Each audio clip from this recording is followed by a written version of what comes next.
abamaze igihe babana natwe ceux qui étaient ici avec nous pendant du temps.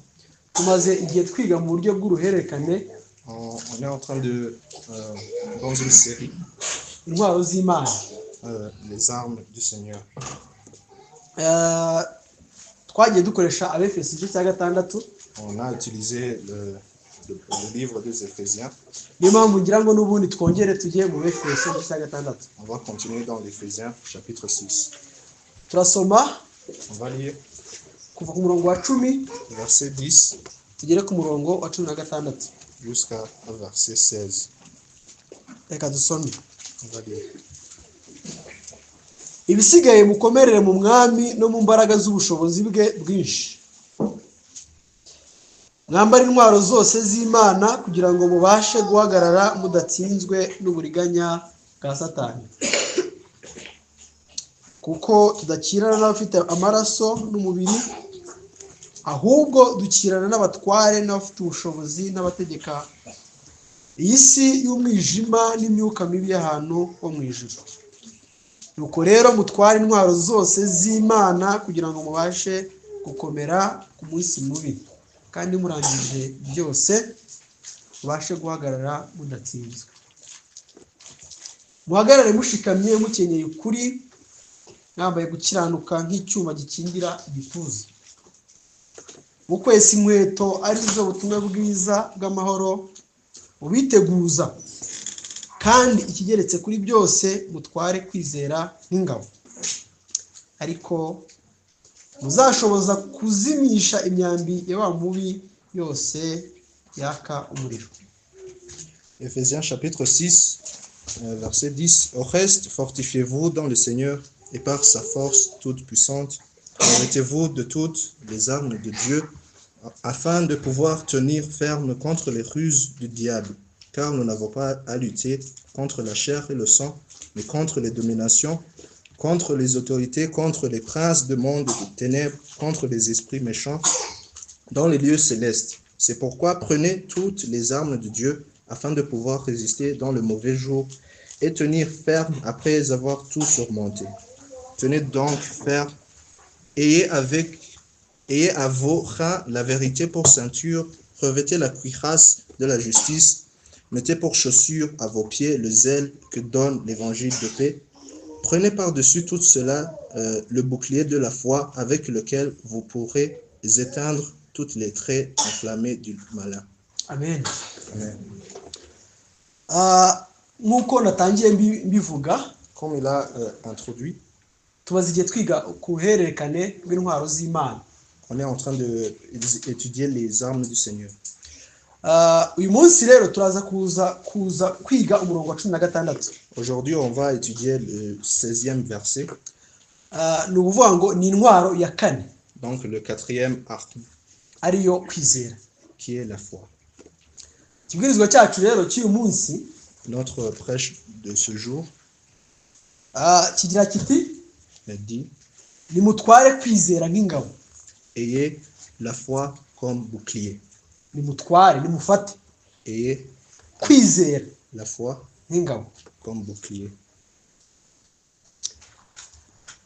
Mu byigisho byabanje, Dans les précédentes prédications, dutangira uru ruhererekane, en introduisant cette série, twabonye ko izi ntwaro ari 3, on a vu que ces armes sont 6, ndetse zigabanyije mu byiciro bibiri. qui sont en 2 catégories.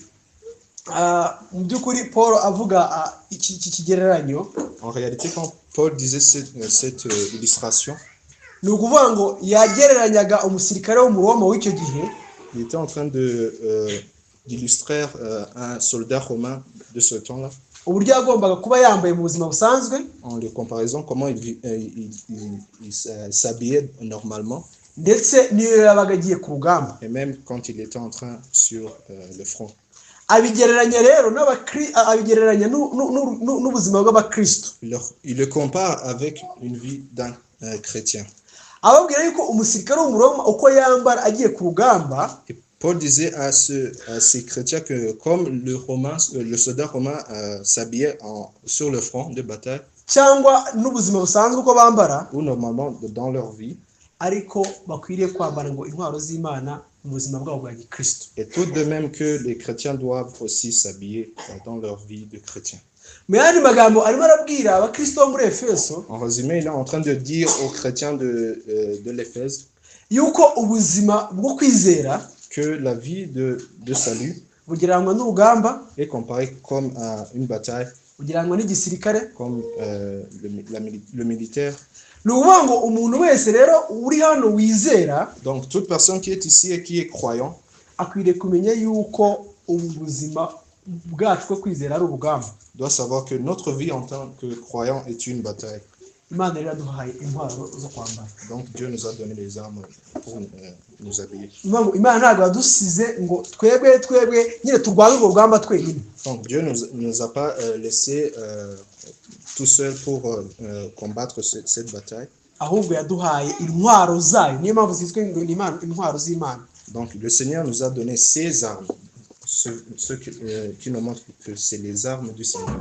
Izi ntwaro rero eshatu twabonye ko zigabanyije mu byiciro bibiri. Donc, on a vu que ces 6 armes sont divisées en 2 catégories. Hari intwaro zo kwirinda, Il y a des armes pour protection, arizo qui sont ukuri, la vérité, gukiranuka, la droiture, ubutumwa bwiza, l'évangile, kwizera, la foi ndetse n'agakiza tuziga mu gihe kizaza. et le salut qu'on va voir dans le prochain temps. Izo ni intwaro zo kwirinda, intwaro ziri protective. Ce sont des armes pour nous protéger. Ni intwaro umukristo agira kubwo kurinda roho ye. Ce sont des armes que le chrétien doit avoir pour protéger son âme. Hanyuma icyiciro kindi kirimo intwaro imwe, Après, il y a première catégorie d'armes ariyo nkota y'umwuka, qui est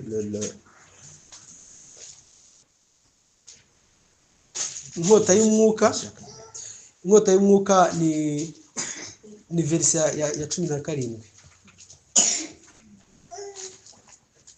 l'épée de l'esprit. Iyo rero niyo ngo turwanishe. Cela, on doit combattre avec cette épée.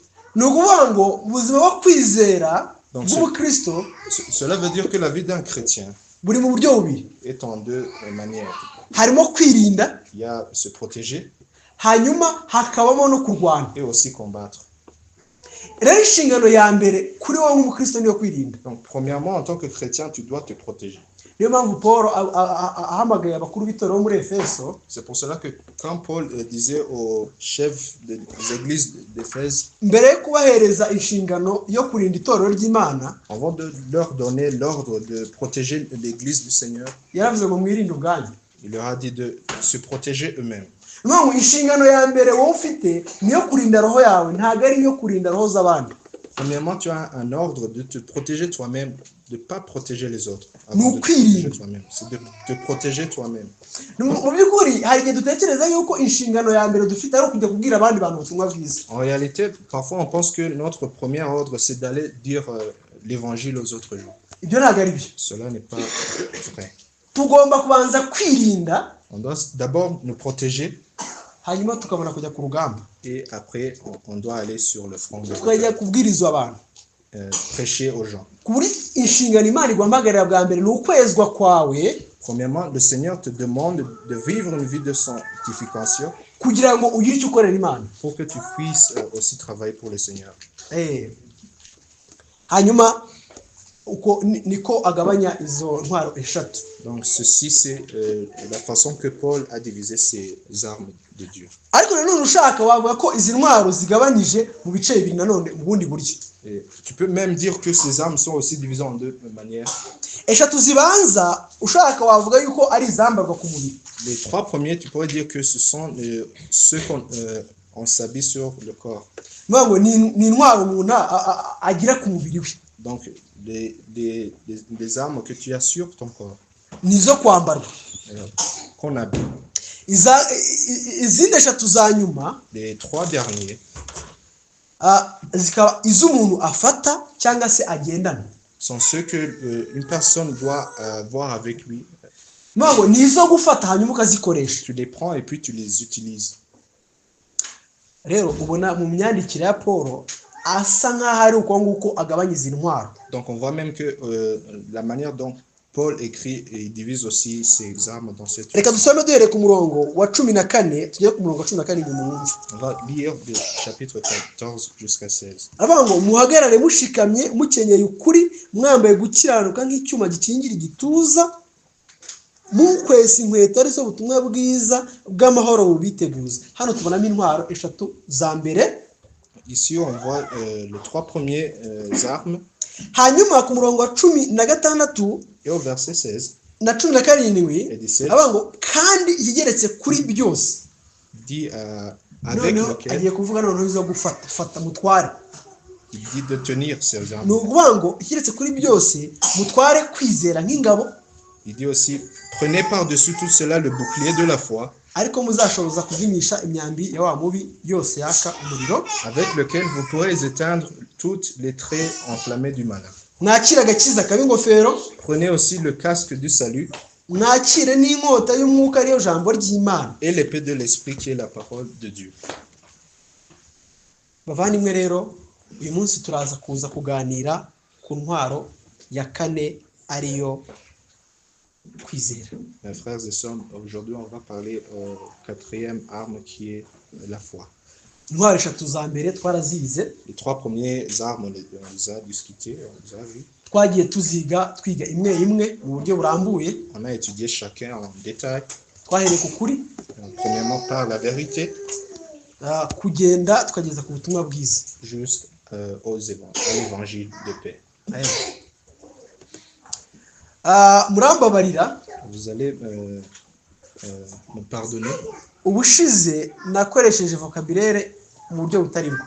Dernièrement, j'ai utilisé un vocabulaire en mauvaise manière. Tuvuga ku gukweta, En disant inkweto z'ubutumwa bwiza, mettre les chaussures de l'évangile. nagiye nkoresha ahubwo gukwetura. Il a dit ne pas mettre. Rero Enlever. mubabarire. Donc, pardonnez-moi. Gusa message ntabwo yahindutse. Mais quand même, le message n'a pas été Context changé. kuko kwari ugukomeza mu birenge. Parce que c'était de renforcer les pieds. Ni vocabulaire yahindutse ariko kubyerekeranye n'iyo message ntabwo igeze ihinduka. C'est un vocabulaire qui a changé, mais le message en entier n'a pas été changé. Mubabarire rero. Pardonnez-moi d'abord. Reka dukomeze. On va continuer. Reka rero turebe uyu munsi nyine iyi ntwaro ya kane. Aujourd'hui même, on va voir le quatrième arme. Intwaro yo kwizera. Arme de la foi. Reka twongere dusome umurongo wa 16 neza. On va lire le 16e verset. Ugira uti kandi ikigeretse kuri byose mutware kwizera nk'ingabo. Il dit, prenez par-dessus tout cela le bouclier de la foi, ariko muzashoboza kuzimisha imyambi ya wa mubi yose yaka umuriro. avec lequel vous pourrez éteindre toutes les traits enflammés du malin. Numva hano tubonye ko tugomba gutwara kwizera ngo nk'ingabo. On voit ici qu'on doit prendre la foi comme bouclier. Murumva ko nyine iracyari intwaro yo kwirinda. On voit même que c'est toujours un arme de protection. Numva ngo kwizera kuvugwa ahangaha ni ukwizera nyine ko kwirindisha wowe ubwawe. On voit que la foi que Paul parle ici, c'est la foi de protection de soi-même. Turaza kuza kureba icyo twirinda icyo ari cyo. On va voir Dukoresheje kwizera. de quoi on doit se protéger. Ni ukuvuga ngo C'est-à-dire, nanone muri uyu murongo tubona icyo ngo iyi ntwaro y'ingabo iturinda. on voit dans ce verset, ce bouclier nous protège d'une chose. Ngo iturinda imyambi ya Satani, Il nous protège des épées du Seigneur, du diable, kandi ngo iza yaka umuriro, ntabwo iza mu buryo bworoshye. enflammé. Il nous protège des prières. Yego. Mwibuke yuko hano muri iki gice cya gatandatu Dans ce verset 16, twabonye ko mu rugamba turwana, on a vu que dans la bataille, dans nos combattants, twabonye ko Satani rero turwana nawe.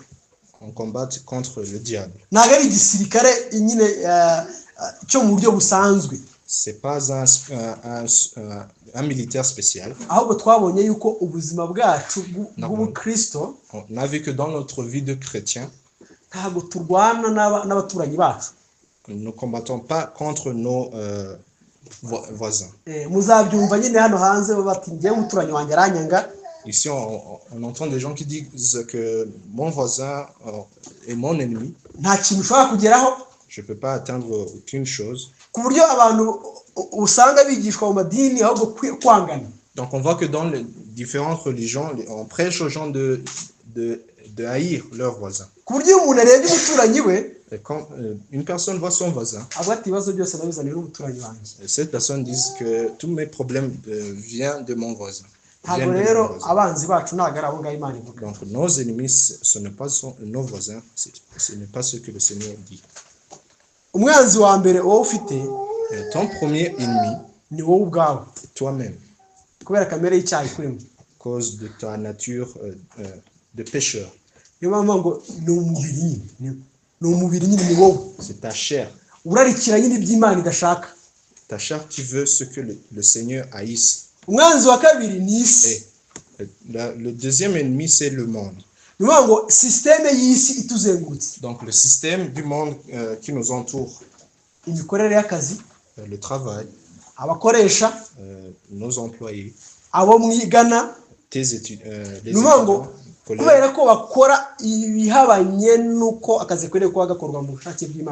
Parce que tous ces gens-là font différemment ce que le Seigneur a dit en termes de travail.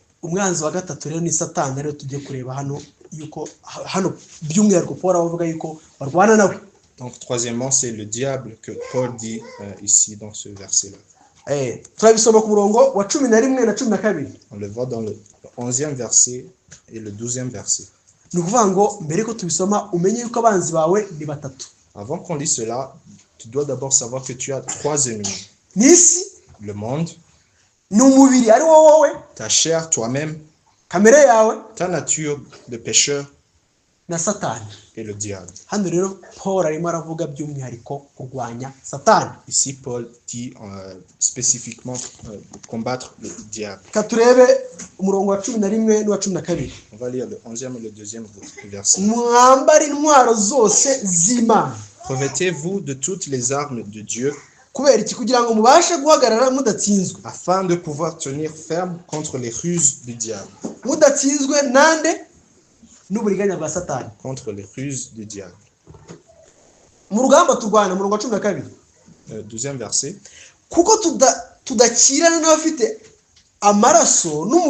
Car nous n'avons pas à lutter contre la chair et le sang, mais contre les dominations, contre les autorités, contre les princes de ce monde de ténèbres,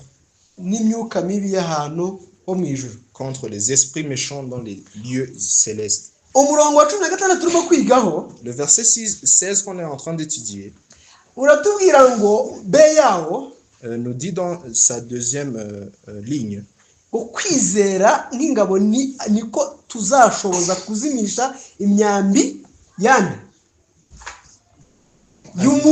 avec lequel vous pourrez éteindre tous les traits enflammés du malin. Enflammés. Les traits qui sont enflammés.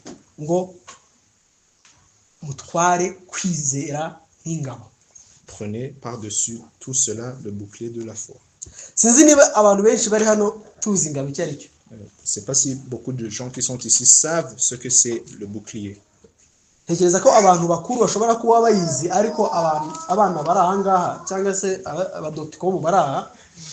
Peut-être les gens âgés le savent, mais les jeunes, d'autres comme, ne savent réellement pas ce que est le bouclier. Bouclier en anglais. Shield en anglais. Il y a ceux qui savent que le bouclier est les militaires. Les militaires du pays. Ce qui n'est pas entièrement faux et entièrement vrai.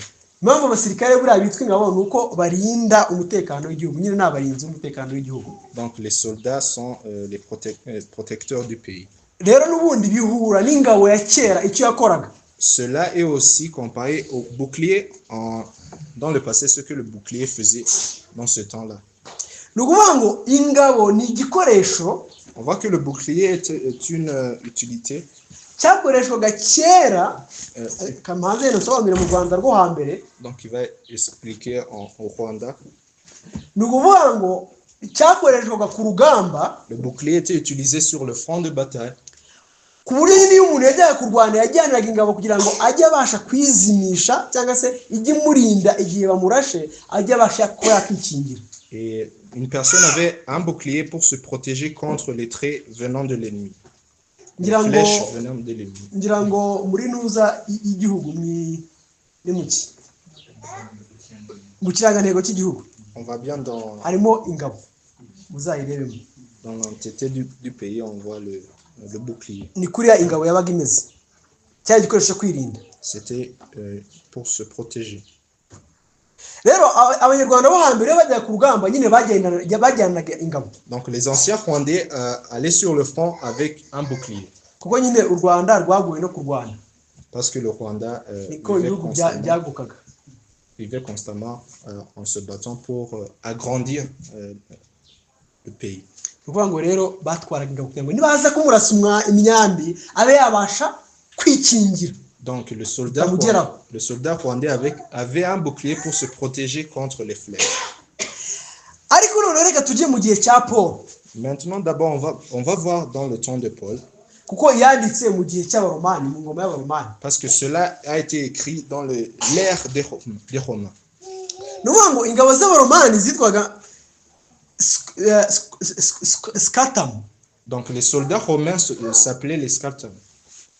Nuvuga ngo zo zabaga zitandukanye n'ingabo zazindi zakoreshwaga mu Rwanda. Ils étaient différents des soldats rwandais. Zo zabaga ari nini zingana n'urugi. Donc ils étaient nombreux. Ku buryo yashoboraga gukingira umuntu wese. Donc leur bouclier pouvait le protéger contre toute personne. Ku buryo ayifataga ahita yihishamo gutya nyine n'umubone. Le bouclier était protecteur de tout corps. Il était grand. Yashoboraga kwihishamo wese. Il pouvait se cacher dans ce bouclier. Uvuga ngo ntago izo ngabo zabaga ari zo kwirinda gusa ahubwo washoboraga no kuba wazikoresha usubizayo umwanzi. Donc le bouclier n'était pas seulement pour se protéger mais aussi effraire et l'ennemi. Iranga abantu bari amafilimi mujya mubibona nyine kasubizayo umwanzi akamusubiza inyuma. Pour rapatrier l'ennemi derrière le front. Rero iyi niyo ngabo Paul yavugaga ngo yo gutwara agiranye no kwizera. Donc ceci était le bouclier que Paul disait dans ce verset. Nukuvuga ngo igihe cy'abaroma. Donc dans l'ère des Romains. Nukuvuga ngo iyo nyine abantu baraswaga nyine baturutse ku misozi ya kure. Donc quand les gens voyaient des flèches venant d'une distance montagne, ils pouvaient utiliser ce bouclier pour se protéger contre ces flèches.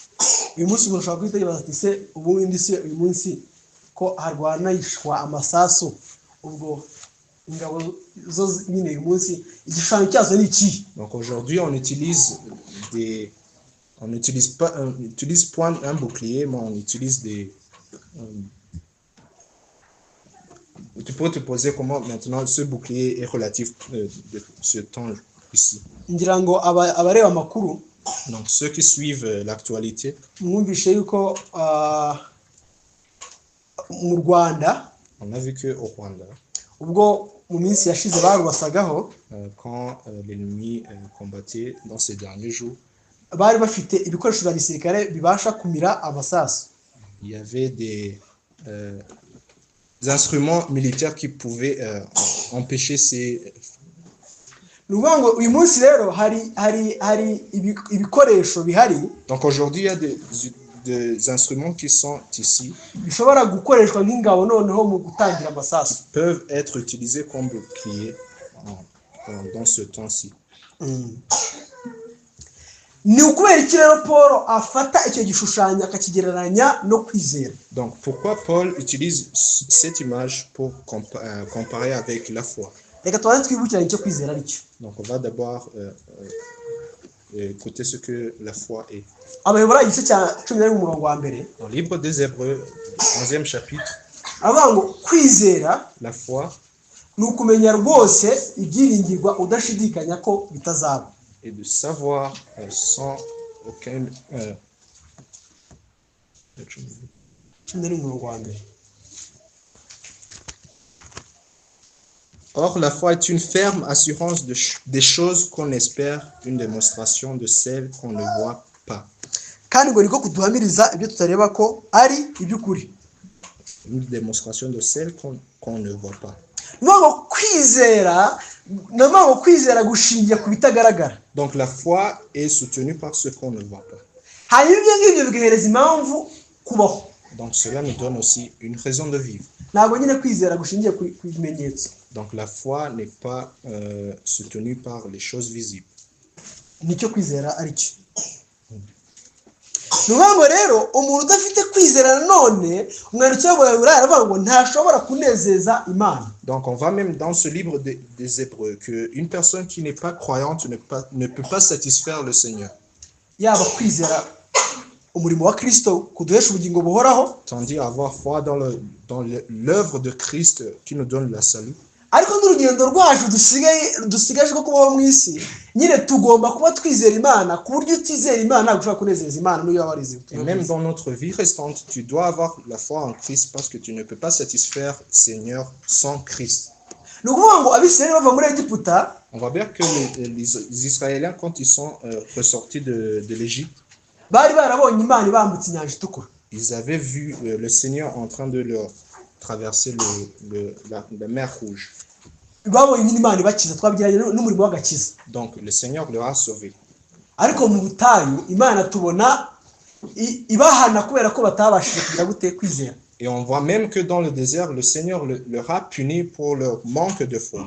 Kuri ntabwo Imana yabasabaga kwizera gusa nyine ko yabakijije ikabambutsa inyanja itukura. Mais parce que le Seigneur ne leur demandait pas seulement d'avoir foi dans l'acte qu'il leur a fait dans l'Exode.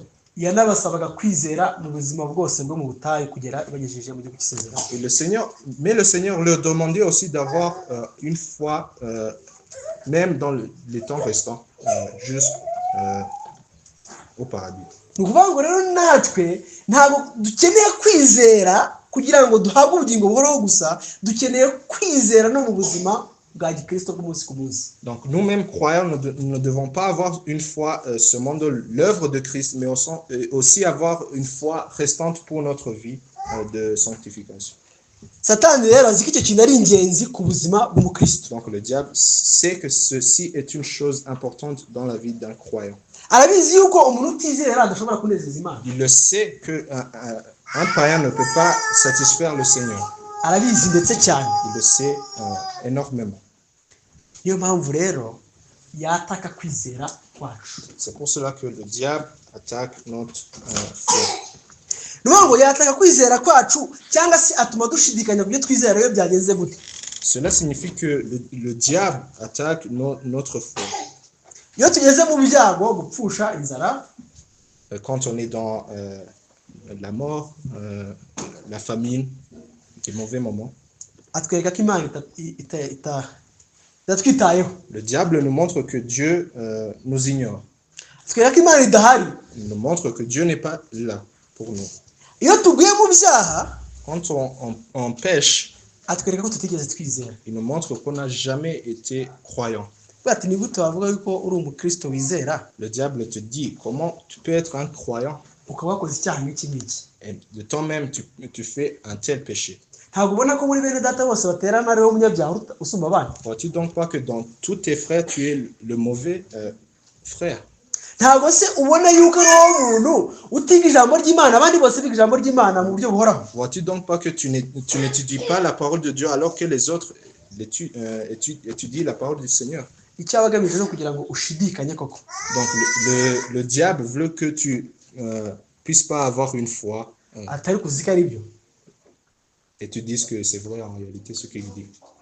Ni ukuvuga ngo rero abagamije kugira ngo atwereke ko tutizera. Donc le diable veut nous montrer qu'on n'a pas de foi. Noneho imbere yacu yatashye ubuzima bwa gipagani tubashe kubaho nk'abapagani. Et après il nous donne une vie de païen. Iyo akarengane kaje, Donc pendant persécution, atubwira ko il nous dit tugomba kwihakana Imana. qu'on doit apostir le Seigneur. Nagira ngo mbibutse inkuru ya Yobu. Je veux vous dire l'histoire de Job. Niye nama ya mbere umugore yamuhaye igihe yabonaga ibintu byose bimushizeho. La première idée que sa femme lui a dit dans ces mauvais moments était, yaramubwiye ngo ihakana Imana wipfire. la femme de Job a dit à Job d'apostir le Seigneur et puis de mourir après. Ni ukuvuga ngo rero iyo turi mu karengane, Donc pendant la persécution, ni ukuvuga ngo we abatubwira yuko option nziza le diable nous dit que la meilleure option, nuko tugomba nyine kwihakana ibyo twizera. c'est de apostir ce qu'on a foi.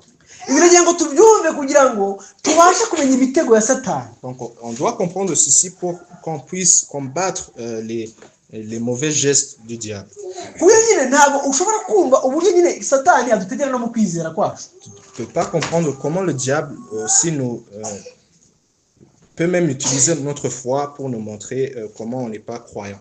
Tutumvise rero uburyo Satani adutegera mu kwizera kwacu. Donc si on ne comprend pas comment le diable utilise cette manière-là, Ntabwo twakumva ko n'ubundi dukeneye kwizera nk'ingabo. nous ne pourrons pas comprendre comment avoir la foi comme un bouclier. Ni ukuvuga ngo Satani adutera gushidikanya yatase kwizera kwacu. Donc le diable qui nous donne d'oublier notre foi et de se poser sur cette foi-là. Imana itubwira kongera kumurwanya no muri dukoresheje kwizera. Dieu nous dit de combattre le diable en utilisant la foi. Igihe rero Satani atwibukije ibyo gukiranirwa kwacu, Donc quand le diable nous donne une vie, nous montre comment on est païen dans nos vies, atubwiye ko tutari abana b'Imana iyo twacumuye, en nous disant que nous ne sommes pas des enfants du Seigneur quand on pêche, dukwiye kumusubiza cyangwa se dukwiye kumubwira ko on doit lui répondre que yuko kubera ko twatsindishirijwe no kwizera, parce qu'on a été justifié par la foi, dufite amahoro ku Mana ku bw'Umwami wacu Yesu Kristo. on a la paix dans le Seigneur par notre Christ. Ni ukuvuga ngo iyo Satani atwibukije gukiranirwa kwacu, Donc cela veut nous dire que quand le Seigneur nous montre nos péchés, le diable nous montre nos péchés, dukwiye kumusubiza tuti on doit lui dire que erega n'ubundi gukiranuka kwacu ntabwo ari kuzaduhagarika kuzatujyana mu ijuru. nos beaux gestes ne vont pas nous donner le ciel. Ahubwo gukiranuka kuzatujyana mu ijuru ni ukwa Kristo. Mais seule la sainteté du Seigneur peut nous donner le ciel. Bityo rero twebwe Cela veut dire que nous-mêmes, ntacyo ukwiriye kuturebaho,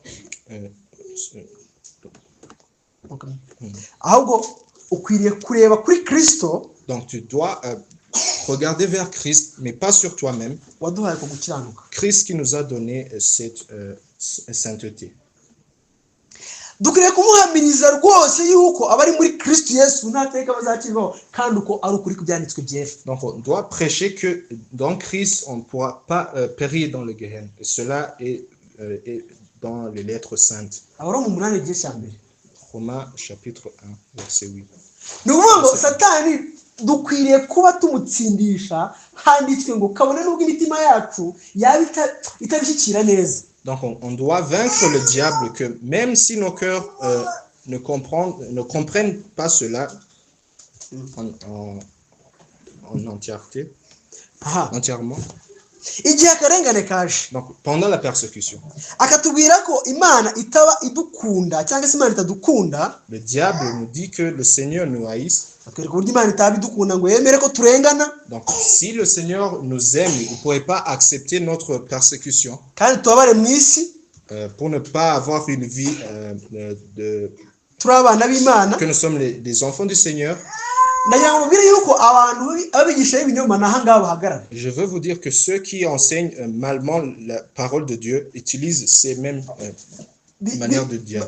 Bigisha abantu yuko kuba hari ibyago birimo kubaho, Ces mauvais prêcheurs disent aux gens que si tu as des mauvaises choses qui arrivent dans ta vie, cyangwa se akaga kakugeraho, la persécution, bakubwira yuko buriya nuko ufite ikibazo cy'uko utakorewe deliverance. ces impurs prêcheurs disent que tu n'as pas été délivré. C'est pour cela que tu as toute cette persécution et toute cette vie. Buriya ni imivumo y'iwanyu ya kera irimo gukurikirana. Donc cela vient de ta famille qui aussi vit sur toi. ni ukuvuga ngo iwanyu mufite umudayimoni wo gukena, Donc chez vous, vous avez un démon de pauvreté. mufite umudayimoni w'ubusambanyi, Vous avez un démon de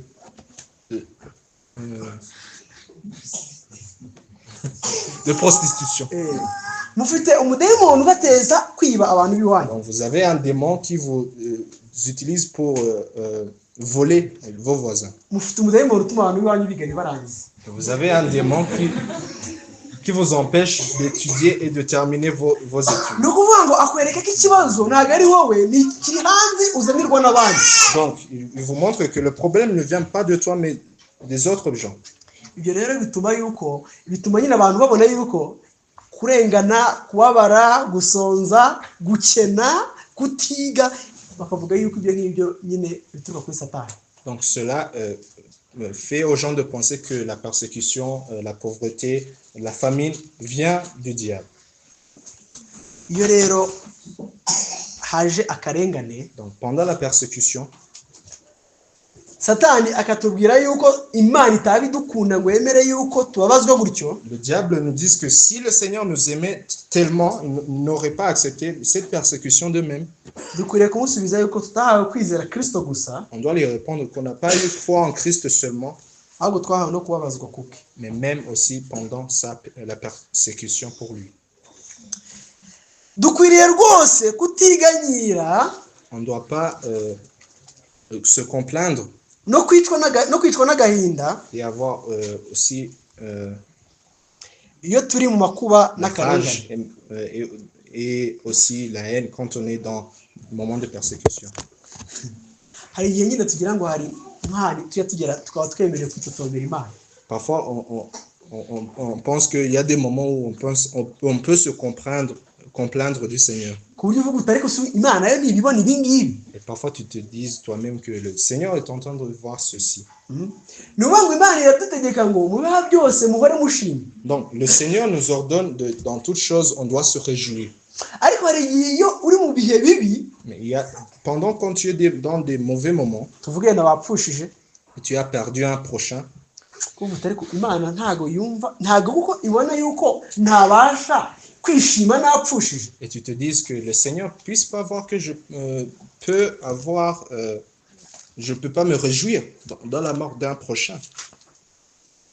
Yaba mu karengane, yaba mu gusonza no kwicwa n'inzara, Dans la persécution, dans la famine, dukwiriye kutiganyira no kuticwa n'agahinda rwose. on doit se réjouir dans le Seigneur. Tujye mu Baroma igice cya 5. On va voir dans le livre des Romains, le 5e chapitre, Igice cya 5 5e chapitre, umurongo wa 3 n'uwa 4 versets 3 et 4, atubwira ngo il dit, ariko si ibyo byonyine, bien plus, ahubwo twishimira no mu makuba yacu. nous nous glorifions même des afflictions. Ni ukuvuga ngo mu makuba tubasha kwishimira twebwe mu makuba abizera, Donc dans les afflictions, on doit se réjouir, nous les chrétiens. kuko tuzi yuko Parce que, sachant que amakuba atera kwihangana. l'affliction produit la persévérance. Ni ukuvuga ngo iyo amakuba aje ukwiriye gusaba Imana ngo iguhe kwihangana. Donc quand tu es dans des moments d'affliction, tu dois demander au Seigneur de te donner la persévérance. Ntabwo ari ukwihakana ibyo wizera, Ne pas d'ignorer ce que tu as. Comme kandi ku murongo wa 4, le 4e verset, kandi yuko kandi kwihangana gutera kunesha ikigerageza, la persévérance, la victoire dans l'épreuve, et cette victoire, l'espérance. uko kunesha kugatera ibyiringiro. Et cette victoire, l'espérance. Byanditswe biravuga ko ngo bene ibyo byiringiro bidakoze isoni. Les lettres saintes disent que cette espérance est bonne. Ni ukuvuga ngo rero Cela veut dire que, bavandimwe, frères et sœurs, Paul arimo kubwira Abefeso ngo mutware kwizera nk'ingabo. Paul dit aux Éphésiens de mettre le bouclier comme foi. Yarabizi yuko Satani umugambi we Il savait que ce que le diable voulait, n'uwo kwataka ababera bo muri Efeso, c'était d'attaquer les saints de l'Éphèse, kwizera kwabo batera gushidikanya. leur foi, avoir crainte dans leur foi. Ni nako bikimeze n'uyu munsi. Cela est toujours même dans ce temps-ci. Uvuga ngo Satani imyambi aturasa ni iyi. Donc ce que le diable fait, c'est ceci. Ni ukudutera gushidikanya. Il nous donne à ne pas avoir une persévérance dans notre foi. Ni ukutubwira kwihakana Imana. C'est de dénir le Seigneur, apostir dans le Seigneur. Ni ukutubwira kwiganyira no gutuka Imana iyo turi mu kaga. Et ne de pas se réjouir pendant les persécutions et les afflictions. Nkuko umugore wa Yobu yamugiriye inama. Comme la femme de Job a aussi donné cette idée à son mari Job. Ni imyambi yo kuduca intege no kudusubiza inyuma cyane cyane iyo twakoze ibyaha. Cela, il utilise certainement quand on pêche. Nuvuga ngo iyo wakoze icyaha ikintu cya mbere ukwiriye gukora ukwiriye kwirukira ku Mana. Donc quand tu pêches, tu dois courir vers le Seigneur. Kuko n'ubundi kubabarirwa kubonekera ku Mana. Parce que ton salut est dans le Seigneur seulement. Ariko Satani we imigambi ye nuko iyo wowe wakoze icyaha. Mais le diable veut que quand tu pêches, nuvuga ngo kwereka bwa mbere kutizera. Il te montre ta manque de foi. Muri iyo minsi nyine umaraho no gushidikanya ku kwizera kwawe. Et dans ces jours où tu te demandes des questions sur ta foi, akuzanira meni noneho ahubwo ibyo kugikwiriye kuburya. Donc il te montre ce que tu dois faire en termes de pêche. Akakuzanira noneho ibyo kamere yawe yishimira kwereka yuko nyine aho bugenda ibyo byawe. Il te montre ce que ta nature de pécheur aime. Rero imigambi ya Satani turayizi. Donc ceci nous montre qu'on sait ce que le diable veut. Dukwiriye rero rwose kwirukira ku Mana. Donc on doit immédiatement courir vers le Seigneur. Hari ikintu kimwe muri nigiye mu kubyara. Donc il y a une chose qu'il a appris sur la naissance. Ntajyaga mbona. Qu'il ne voyait point avant ce moment-là. Cyatumye mbona ikibazo ngiye ubwanye mfite cyo kumva nyine ko ntabasha kumva neza isano yanjye n'Imana. Donc cela lui a montré qu'il ne peut pas entièrement comprendre sa relation avec le Seigneur. Nuvuga ngo umwana mutoya. Donc cela veut dire qu'un enfant, iyo umubyeyi yamukubise akarira, quand le parent batte son enfant, ntago waza utari umubyeyi we ngo akwemere yenda ujye kumuhoza. Donc toi en tant que personne normale, tu peux pas consoler l'enfant. N'ubundi umubyeyi bamukubise niwe agarukiraho yirukankira kugira ngo abe umuhoza. Cela signifie que le même parent qui a puni l'enfant, c'est le même parent qui va le consoler. Nuvuga ngo natwe rero niko bikwiriye kumera iyo twakoze ibyaha dukwiriye n'ubundi kugaruka twikubita imbere y'Imana rero turira. Donc cela nous montre que quand on pêche, on doit courir vers le Seigneur qui doit nous consoler. Nk'uko umwana yirukira kuri mama we kugira ngo amuhoze nyamara rumaze kumukubita. Comme l'enfant qui vient d'être puni par sa mère court vers sa mère pour le consoler. Niyo twakoze ibyaha rero dukwiriye n'ubundi kwirukira ku Mana. Et de temps même quand on pêche, on doit courir vers le Kariyo Seigneur. twacumuye nk'uko David avuga ngo Mana ni wowe nacumuyeho. Parce que comme David l'a dit, on a péché contre le Seigneur. Ibyaha byanjye biri imbere yawe iteka. Nos pécheurs sont devant le Seigneur. Ariko unyize nk'uko imbabazi zawe zingana. Mais Seigneur, sauve-nous comme ta grâce est abondante. Satani rero bucye kubwira bati irukanka ahubwo hunga. Donc le diable te dit cours. Nk'uko yabigenje muri Edeni. Comme il a utilisé de même dans l'Éden. Nuvuga ngo abamaze gukora icyaha bakurambere bacu ntabwo bati mutegereze Imana noneho muyinginga muyibwire ko mwayicumuyeho. Donc comme il a fait dans l'Éden, quand Adam et Ève ont prêché, il ne leur a pas dit de courir vers le Seigneur, mais courir loin du Seigneur. Bati ahubwo ni mwiruke. Courir loin du Ni Seigneur. muhunge ni mujye kure mugende mujye kure. Ahita azababona. Où le Seigneur ne vous verra pas. Nuko nguko rero natwe twakoze ibyaha Satani nuko mukatubwira. De temps même, c'est la même manière que quand on pêche, le diable utilise cette manière-là.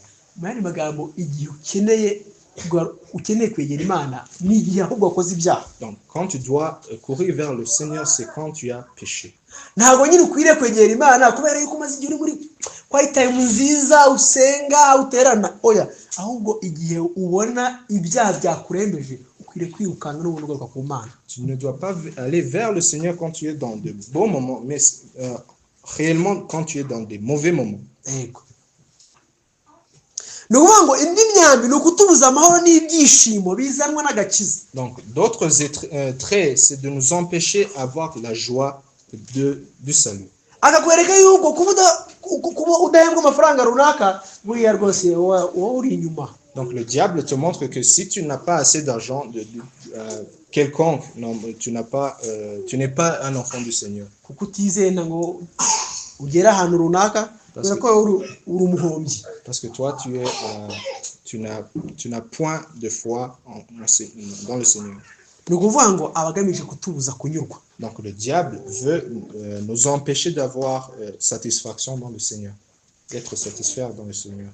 Ni ukuvuga ngo rero agaciro kacu imbere y'Imana kabonekera mu kuba twarabariye ibyaha byacu. Donc notre valeur envers le Seigneur, c'est quand on a été nos péchés ont été pardonnés par le Seigneur. Ni ukuvuga ngo niyo mpamvu baravuga ngo ubwo twatsindishirijwe no kwizera. Donc cela nous montre que Paul, quand ils disent que quand on a été justifié par la foi, dufite amahoro ku Mana. On a la paix envers le Seigneur. Ni ukuvuga ngo niba ufitanye amahoro n'Imana muri ubu buzima. Donc quand tu es en paix avec le Seigneur dans cette vie, nta kindi kintu muri ubu buzima ukennye.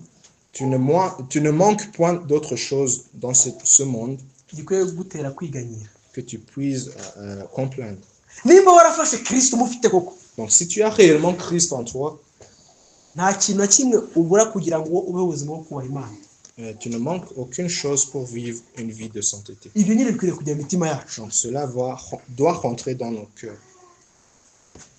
Bavandimwe rero igihe turi muri ubwo buzima bwo gushidikanya. Donc frères et sœurs, quand on est en train de nous poser des questions sur notre foi, igihe Satani arimo kuturasaho iyo myambi yo gushidikanya ku kuri k'ubutumwa bwiza kubyo twizera. Quand le diable nous donne des traits enflammés, qu'on commence à poser des questions sur notre foi, donc cela nous montre qu'on est dans de mauvais moments. Donc on voit que l'intelligence des gens et leur sagesse a été montrée qui est impure. Donc la Bible dit qu'on est dans les lettres des Blancs. Donc on est dans les moments où la Bible nous enseigne qu'on est dans des moments passés.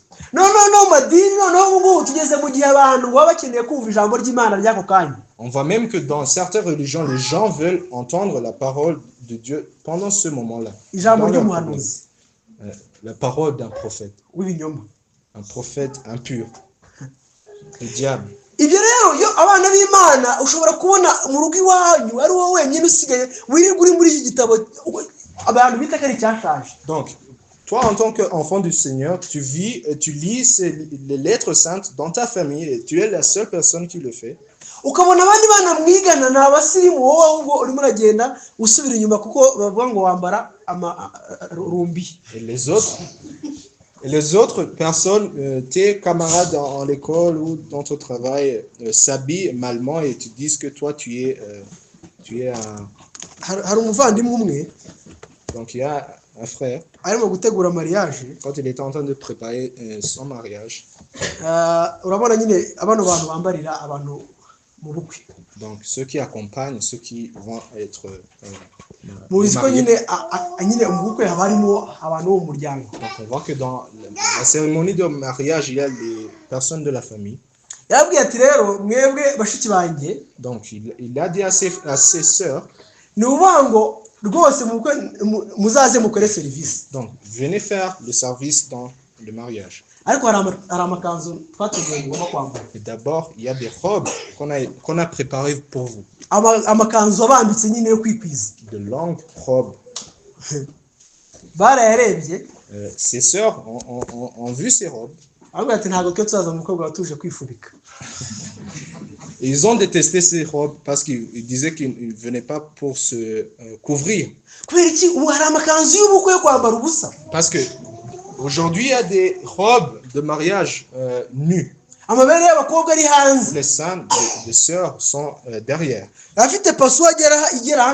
qui montrent leurs jambes. Donc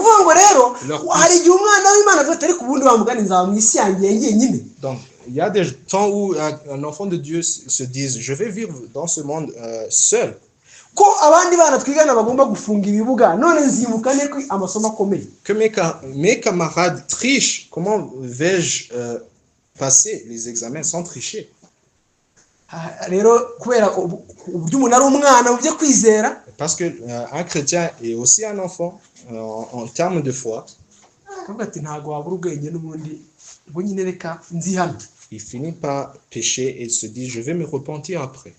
Uvuga ngo satani aba aguteye gushidikanya ku cyo uri cyo. Dans ce moment-là, le diable te donne de penser, de questionner à ce que tu as foi en. Rero ukeneye kumenya uwo uri we muri iyi si y'umwijima. Donc tu dois savoir qui tu es dans ce monde impur.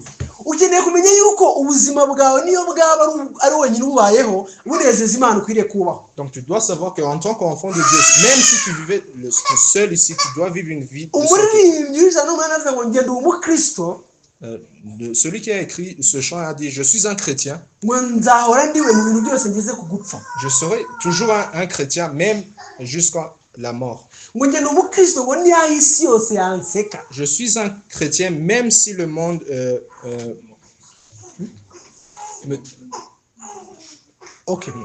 détestait. Ni ukuvuga ngo rero twebwe kwizera kwacu ni ukwizera dukomeza kugira kabone n'ubwo isi yaba nyine yaratwawe n'icyaha nyine cyarayizengutse ahantu hose. Donc notre foi en tant que croyant est une foi qui reste même quand le monde est impur. Dukwiriye kumera nka Loti ngo uburyo yibabarizaga abanyabyaha b'i Sodomo n'i Gomora. On doit être comme Lot qui priait pour les gens de Sodome. Ni ukuvuga ngo rero igihe satani atangiye kudutera gushidikanya no kutwereka ubuzima tutagomba kubaho. Donc on doit savoir que quand le diable nous montre une vie impure dont nous les chrétiens ne devons pas vivre, dukwiriye kwizera ijambo ry'Imana ko ari ko kuri. On doit avoir la foi que la Bible est la seule vérité. Dukwiriye kwiringira yuko byasezeranije mu ijambo ry'Imana ari byo kuri.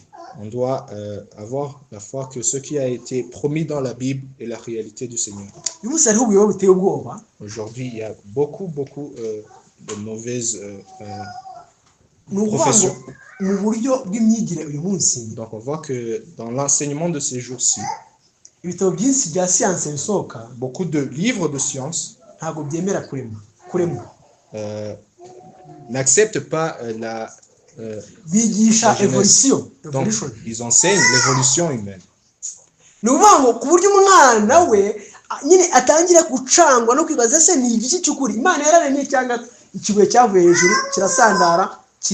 Donc un enfant commence à se poser des questions. Est-ce que le Seigneur a réellement créé le monde ou c'est l'évolution, le Big Bang? nibayimubwira araza kwibaza se ndaza gusubiza iki ese kuko atangira gushidikanya ese kuko wa mugani ubu Imana yaravuze biraba. Donc un étudiant universitaire va se poser des questions. Est-ce que réellement le Seigneur a dit ces choses? Il a parlé et ça était vif. Wani magambo en réalité. Tumashidikanya ku ijambo ry'Imana yavuze ngo isi nibeho gusa. Nyine Imana buriya kugira ngo isi ibeho yaravuze ngo isi nibeho. Donc il se questionne que le Seigneur a dit seulement que le monde vive. We nazindi logique hari uburyo buri yenda yavuze kubaho tutazi yaravuze ngo isi nibeho ibaho. Donc ces personnes pensent que il y a eu autre manière. Non, le Seigneur a dit que le monde vit et le monde vive. Yaravuze ngo umucyo nubeho ubaho. Que la lumière illumine et la lumière est venue. Nta kindi kintu ikoresheje. En n'utilisant aucune autre chose à part sa parole. Uyu munsi rero aujourd'hui mu mashuri dans les écoles bakubwira ko ubwo ari ubusazi. Ils enseignent que cela est une folie. Ntabwo ushobora kuba proven. Cela ne peut pas être prouvé.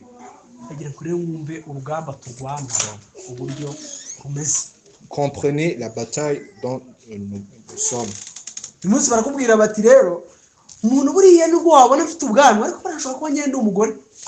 Aujourd'hui, on t'enseigne que si tu vois une personne avec une barbe, peut-être cette personne peut être une femme. Donc, tu n'es pas permis de me dire que je suis un homme. ahubwo ujye unyita ko ndi umugore. Tu dois me dire, tu dois dire que je suis une femme. Mu bihugu byinshi nka za Amerika umuntu agira ubwoba bwo guhura n'umuntu akamubwira ngo sa. Dans beaucoup de pays comme les États-Unis, les personnes craignent de dire Ati nyakubahwa. monsieur. Kubera iki? Kubera yuko ntagazi ushobora gusanga wowe utekereza wowe uramubona nk'umugore ariko we yumva nk'umugabo. Parce que peut-être tu peux lui dire monsieur, mais cette personne-là pense que c'est une femme. Dukeneye kwizera Imana ko yavuze umugabo uwo ari we n'umugore uwo ari we. Donc on va avoir la foi en Seigneur parce que le Seigneur a dit un homme et ceci et une femme, c'est là. Kubera rero isi y'ubusirimu no n'iterambere n'abantu bakomoka. Parce qu'on vit dans un monde moderne et de prospérité. N'igihe abana b'Imana bagira ngo uko ni kukuri. Même on voit que les enfants du Seigneur pensent que cela est une réalité. Bavandimwe rero nsoza. Frères et sœurs, en terminant, Navuga ngo je pourrais dire que mutware kwizera nk'ingabo. Prenez par-dessus tout cela le bouclier de la foi, Ariyo muzazimisha imyambi yose ya Satani, avec lequel vous pourrez éteindre tous les traits enflammés du malin. yatakisha cyangwa se akoresha adutera gushidikanya, Que le diable utilise pour questionner notre foi, kuba turibo imbere y'Imana, ce qu'on est devant le Seigneur, n'ibyo Imana ihamya mu ijambo ce ryayo. que le Seigneur a dit dans sa parole. Rero dukeneye gutwara ingabo yo kwizera. Donc on doit avoir le bouclier de la foi. Nicyo tuzabasha kuzimisha imyambi yose Satani yaka umuriro. C'est la seule chose qu'on pourra utiliser pour éteindre les traits enflammés du diable. Nibwo tugomba kubwira Satani ngo handitswe ngo. Donc on doit dire au diable, il est écrit. Rero nsoza, Donc en terminant, rwose mukwiriye kumenya ko Satani vous devez savoir que le diable, agaba ibitero ku kwizera kwacu. le diable utilise, il veut nous attaquer. Nyine hari uburyo wumva se kwizera Satani, kwizera kwanjye ubona ko kwibwira rwara nabyo. Donc tu te poses une question, est-ce que ma foi est une chose que le diable combat, attaque? Ntabwo umwuka wera yaravuze ngo dutware ingabo yo kwizera. Donc le Saint-Esprit n'aurait pas dit d'avoir le bouclier de la foi Ngo tuyizimishe imyambi yose Satani. pour éteindre les traits enflammés du diable. Rero Donc uburyo bwo gutsinda la seule manière de vaincre ni ukwizera ibyasezeranijwe n'Imana. et avoir la foi de ce que le Seigneur a dit dans sa parole. Ngo uwishingikirije ku byasezeranijwe Donc celui qui a la foi de ce qui a été dit dans la parole n'umukiza wacu, par notre Seigneur, ngo ngo ni ubona amahoro celui-là a la paix muri iyi si. dans ce monde. Rero dukwiriye kugira ibyiringiro ndetse no gukomera no gushikama imbaraga z'ijambo ry'Imana. Donc on doit avoir une foi intouchable dans la parole du Seigneur. Imana ishimwe, reka dusenge. On va prier. Turagushimiye Imana yacu Je te remercie, Seigneur, kubw'ijambo ryawe rizima pour ta parole réelle dufite, qu'on a, bitweretse yuko tugomba kwambara mwami kwizera, qui nous montre qu'on doit prendre la foi, ngo tugatwara kwizera nk'ingabo, avoir la foi comme bouclier. ngo niko tuzazibisha imyambi yose ya Satani Cela nous permettra d'éteindre les traits enflammés du diable. idutera Que le diable kugira ngo tubashe guhakana no kutiringira ibyo uhamije mu ijambo ryawe. que le diable utilise pour questionner ta parole. Reka tugire amaso abona ibyo, On te demande pour qu'on puisse avoir des yeux qui voient ceci kandi twizere ijambo ryawe et nk'uko riri. avoir la foi dans ta parole réelle. Urakoze On te remercie. Yesu Kristo umwami wacu. Au nom du Seigneur Jésus-Christ. Amen. Amen.